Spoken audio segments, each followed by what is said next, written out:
Dragon. What's the Dragon Ball Z? What are we talking about? Dragon Ball Sparking Zero. We're going to go over the review scores right now. I'll have you guys know, Dragon Ball is my all-time favorite anime. I watched Dragon Ball, Dragon Ball Z, Dragon Ball GT, Dragon Ball Super. I'm excited for Dragon Ball Daima. I'm a huge fan. If I did a top 10 list of anime, Dragon Ball would be number 1. Uno numero. But today we're talking about the video game. And Dragon Ball video games have had an up and down history, but this feels like a massive win for Dragon Ball video game fans. As it gets an 82 on Metacritic, 44 positive reviews, 6 mixed, no negative. So guys, let's jump right into this. Thank you all for watching. Please remember to give that subscribe button a Kamehameha wave, and let's get right into it. So right off the bat, we have a perfect 100 from Comic Book, saying Dragon Ball Sparking Zero is the Budokai Tenkaichi 4 fans have been waiting to get for a long time. But it's also the perfect first entry to jump into if you've never played a game in this series. It's a great first impression and an even better reunion. Eurogamer Portugal with a perfect 100, saying a true hymn to the work of Akira Toriyama, with spectacular graphics and explosive gameplay, but with surprising depth to encourage you to learn more. Modes such as Episode Battle and Custom Battle allow you to fulfill your greatest fantasies and feel like you're playing the anime itself. Impulse Gamer with a perfect score 100, saying it is the newest installment in the action-fighting Tenkaichi series. Fight with Goku and his friends to take down evil aliens, destroy androids, and win tournaments in the fastest and most impressive Dragon Ball game to date. The fastest and most impressive Dragon Ball game to date. You guys know I'm a huge fan of Dragon Ball Fighters. This game seems like it's more promising than even that. I will absolutely be playing it on stream. Let's continue. We have a 95 from Gamers RD, saying Sparking Zero is possibly the greatest fighting game ever made. It greatly outperforms the previous one with its amazing graphics, multiple game modes, speedy gameplay, and unlockable characters. Over 180 characters in total. Guys, we love Super Smash Bros. Ultimate, and it has such a huge roster. This roster is double, and it's full of Dragon Ball characters. Now you know why Goku never came to Smash Bros. This is why, right here. Miu PlayStation with a 95. Ju Actu with a 95 as well. How about a 90 from Hey Poor Player that says Sparking Zero is a triumphant return to form for the beloved Budokai Tenkaichi series, offering fans a nostalgic yet modernized experience that captures the essence of epic Dragon Ball battles. The Gamer with a 90. Noisy Pixel, True Gaming, Carol Quarantine with a 90, GameBlog.fr with a 90, Screen Rant with a 90, Game & Mobile, Hobby a Consolist with a 90, Level Up with a 90, Atomics, PlaySense, all 90s!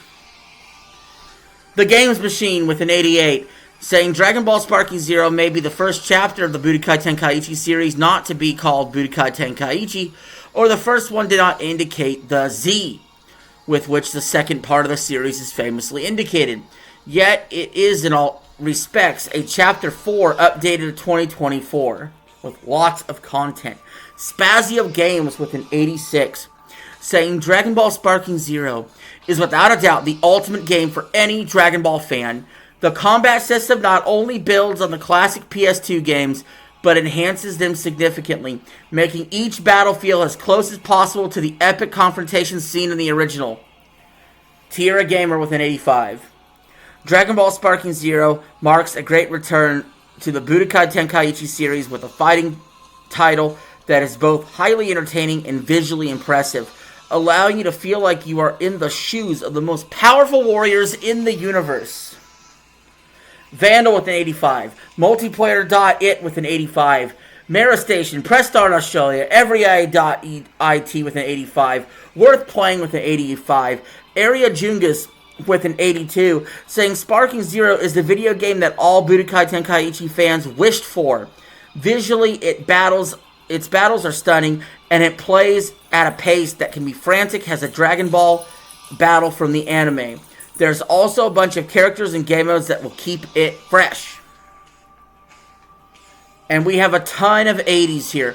GameLiner, IGN Deutschland, Scylla something, Gamer.nl, Jukes Videos, GameSpew, VG247 with an 80, saying Dragon Ball Sparking Zero is a lot of fun and has meaningful send-up to the source material as one could hope for. I spent time in training mode, popping supers and comparing them to old anime episodes, and smiled to myself when it matched up perfectly.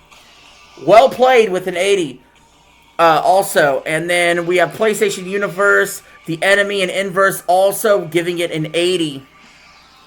Games.ch with a 78, saying Dragon Ball Sparking Zero is your total package when it comes to the Dragon Ball fan service, with tons of content and an editor to create your own episodes. Dragon Ball Sparking Zero, wow, you create your own episodes, holy shit, has you hooked on to the screen for weeks. PXX Brazil with a 75, Voxel with a 75, 4players.de with a 75, saying Dragon Ball Sparking Zero is a feast for fans that delivers visually stunning fights, but it is not without a few shortcomings. And now we get into the mixed reviews, which are 70 or lower. Game Reactor UK with a 70, Games Hub with a 70, saying, in its approach to campaign integration, Sparking Zero is much weaker. While it presents strong ideas and having branching story pathways, the narrative's varying quality and beguile storytelling is a letdown. The flash and style of individual battles may be enough to dazzle you, however. GamePro Germany with a 67, saying extremely extensive fan service, but disappointing fights in the long run. That is a minority opinion right there. Most people seem to love the game. Can't wait to see what the user scores are as well. Feel like those will be really high because people that want to buy this game love Dragon Ball. Games Radar with a 60, saying intentionally prioritizing flashy fan service over competitive play. Dragon Ball Sparking Zero provides the most complete series toy box yet, but with simple enemy AI and repetitive fighting mechanics, it lacks the depth of the more serious competition to the point of becoming not as good. GameSpot with a 60, saying there's fun to be had in Dragon Ball Sparking Zero, but ultimately this return to form does not spark as much joy as we'd hope. And Digital Trends with a 60, saying Dragon Ball Sparking Zero delivers thrilling fights, but its disjointed story mode doesn't hold up to its end of the bargain. I'm very excited to play the story mode. I can't wait for that. I'm not much of an online fighting game guy. I'm really good at Smash Bros, but we'll have to see if I enjoy the online aspect as much. But I'm definitely interested in playing the episodes and the stories and just getting my hands on playing the characters. It's not a game I have to sink 100 hours into, but if I could get 20 really good hours out of this, this is all I really want. IGN, to be determined. You're sitting at home alone and watching YouTube videos, wondering... IGN and Dextero are to be determined on their reviews. For whatever reason, they didn't post the score.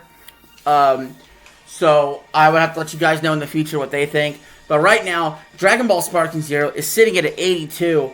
It looks like a total must-buy for me. I know it's a pretty, packed week whenever you have Silent Hill 2 coming out, which I really don't care about, and you have Metaphor ReFantazio coming out, which honestly looks like a Game of the Year candidate because of its Metacritic score being like a 94.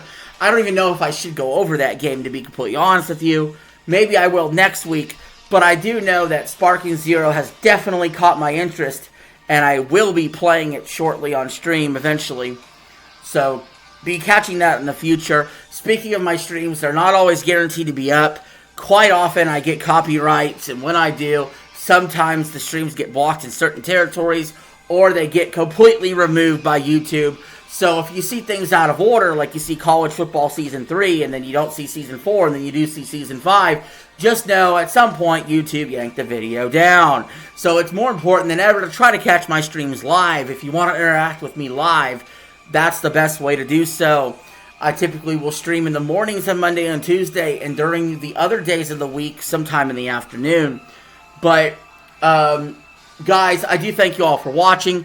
I look very much forward to playing this game, and maybe I could even play it with you. So, with that being said, guys, thank you all for watching. Peace. Have a good one. I'm out. See ya. Blue.